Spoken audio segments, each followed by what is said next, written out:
Good morning, my dear students. I hope you all are doing great. So, today we will continue with our revision part of chapter number 1, the medieval period. As we all have done till yesterday, the major historical trends, key terms of this chapter, as well as we have discussed the difference between early medieval period and the late medieval period. So today we will discuss about the sources of history for the medieval period. So let's start. The sources of history for the medieval period has been categorized and has been divided into two main groups. The first one is archaeological sources and the next one is literary sources. Whenever you are revising this topic, please keep in mind that there is a difference between archaeological sources as well as literary sources. Archaeological sources are the sources which are non written, whereas the literary sources are the sources which are in written, like biographies, travelers' account, and in archaeological sources we can take example of monuments such as Taj Mahal, Red Fort, inscriptions, coins. These are some of the examples comes under the archaeological sources, and biography, travelers' account, these come under the literary sources. So let's start.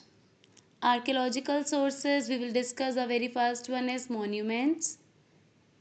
In monuments, we can say that Brihadeshwara temple, Sun temple at Konark, mosque like Jama Masjid, forts like Red Fort, Humayun tomb, Taj Mahal, etc.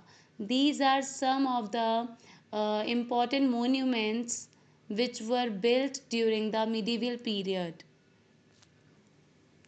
Now let us discuss the next one, that is inscriptions and coins.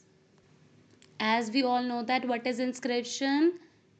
Inscriptions basically are the writings which are engraved on something like pillar, rock or metal, etc.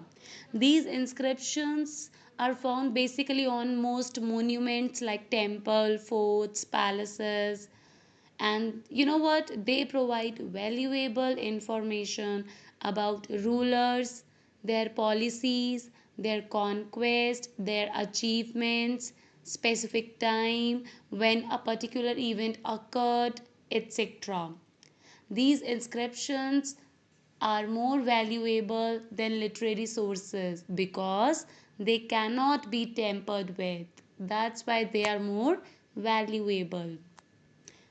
And if we talk about coins, coins throw great light on important political events and economic prosperity of the kingdoms as well.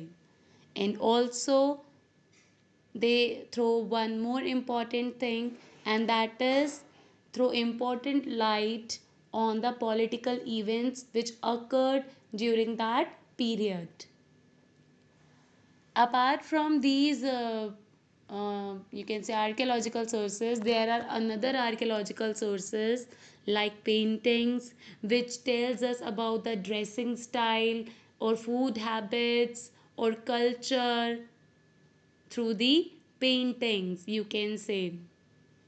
And through the ornaments we can derive information like what they used to wear during this medieval period. So there are other archaeological sources as well like manuscripts, paintings, ornaments, etc. Next one is literary sources. In literary sources we will discuss the main two, that is autobiography and the traveler's account.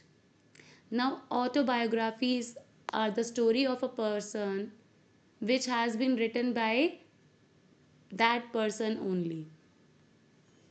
So, some of the great rulers like Babur wrote his own autobiography named as Suzuki Baburi, which is an authentic source of information or genuine source of information, or you can say the original source of information.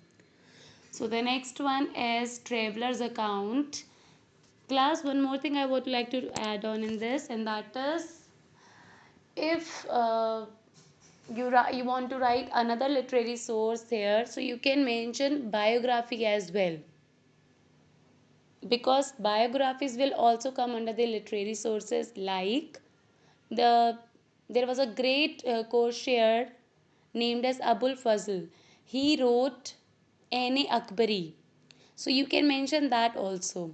Because in biography, what actually it means is that it is a story of a person written by some other person, right? So you can mention this also. Okay, so let's move on to next one, that is traveler's account. India attracted many attention of foreign travelers. We have been studied in sixth class as well as we will study in this class as well. Foreign travelers like Marco Polo of Venice, Ibn Battuta of Morocco. If I have mentioned here that from where such travelers belong, so you have to keep in mind that Marco Polo belongs from the Venice, that is Italy, and Ibn Battuta of Morocco. Why? Because might be in exam or in test it can come.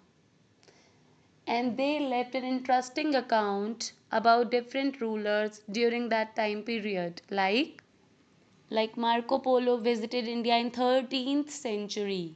He has left an interesting account of the southern Pandya kingdom. And Ibn Battuta, he was a he belonged from the Morocco and visited India during the Muhammad bin Tughlaq's reign. So they were the famous travelers who visited India during such time period, and they have left interesting account about different rulers. So as we have done the revision of this chapter, if still any question, any doubt in your mind, leave your query in the comment section. But keep in mind that whatever um, you are writing in the comment section, you have to write your name every time.